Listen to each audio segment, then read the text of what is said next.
Short ribs are exactly what they sound like. They're just the beefy short cuts from beef ribs, and they usually come from the plate or the chuck section of the cow. Now, because of this, they've got lots of intramuscular fat and collagen. They're perfect for braising, and that's how I usually cook them. But Lawman's here, and he's going to show me another thing to do with short ribs. What are we going to do today? That's right, Bridget. What if I told you could have tender short ribs without all the braising time? Yes, because it's really, I mean, it can take hours and hours to break these down. Yes. Okay, yeah, I'm sold. Okay, so here I have 2 pounds of English cut boneless short rib, 4.5 inches long, 1.5 inches thick. These have already been trimmed. I'm gonna finish up with this one. So I'm gonna pat it dry. They have a big, beefy, rich flavor. Remove the fat and the silver skin. All right. Once we do that, I'm gonna have about 1.5 pounds left. Okay. Yeah, the silver skin is just the little bit of fascia, the tissue that's on the outside of some of the muscles of the cow and other animals that really helps to keep it in shape, but it doesn't break down no matter how you cook it. Now I have 1 tablespoon of kosher salt, 1 tablespoon of black pepper. Seasoning meat before you cook it is nothing new, but we're gonna season the meat 2 hours in advance. This is gonna do a couple things. It's gonna make sure that the seasoning gets right into the meat. The salt mixture is gonna help tenderize the meat, and it's gonna help it retain all its nice juices. Okay. And then what we're gonna do is cover the meat, and we're gonna refrigerate it for at least 2 hours to make sure it's well seasoned, up to 24 hours. Okay.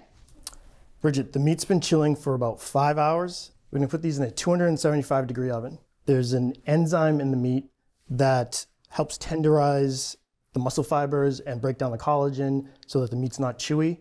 We want the meat to be at 135 to 140 because those enzymes are gonna be really active and they're gonna break down the meat so they're nice and tender. Okay, great. So again, I'm gonna put it in the oven at 275 degrees, middle rack, for about 50 minutes to an hour.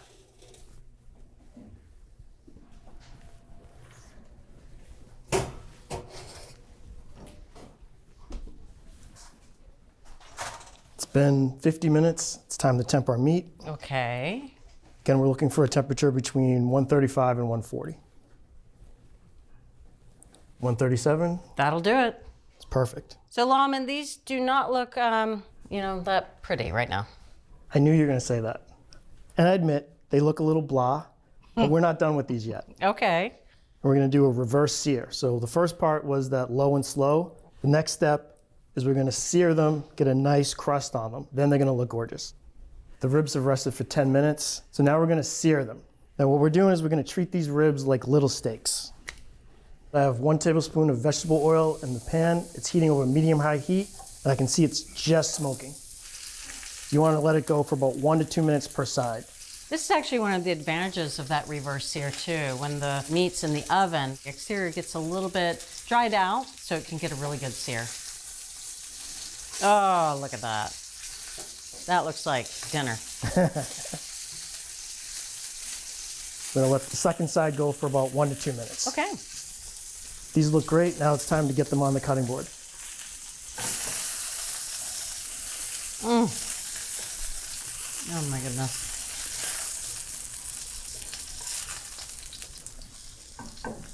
Yeah, these ribs went from suspicious, they didn't look so good over there, to spectacular. So this is gorgeous. Just have to trust me. All right, I do. Okay. So now we're gonna let them rest for about 5 minutes. So Bridget, while the meat's resting, I'm gonna make the sauce.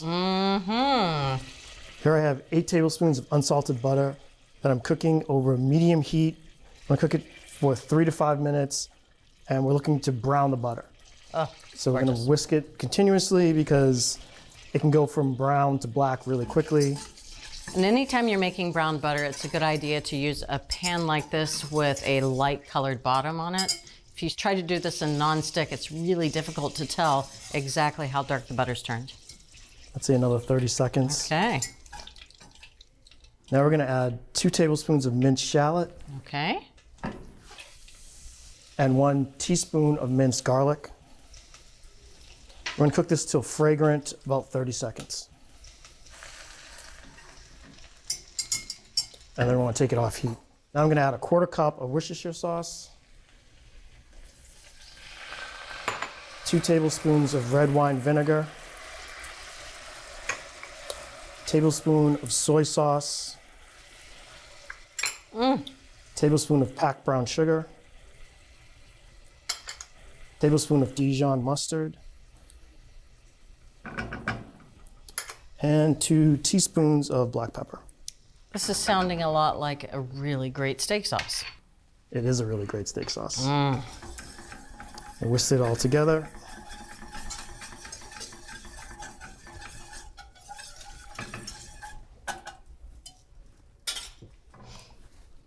And that's it.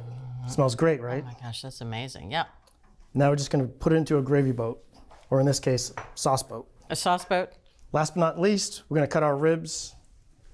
So you wanna cut these as thin as possible because that's gonna shorten the muscle fiber in there and it's gonna help with making these even more tender. Okay. Oh, look at the color. There's no gray band at all. Look at that. This is as perfect as it could get. And I gotta say, when you braise short ribs, you don't get medium rare at all. You don't. All right. Oh my goodness. This is restaurant quality, Lawman. Well, thank you. They cut very easily. All right.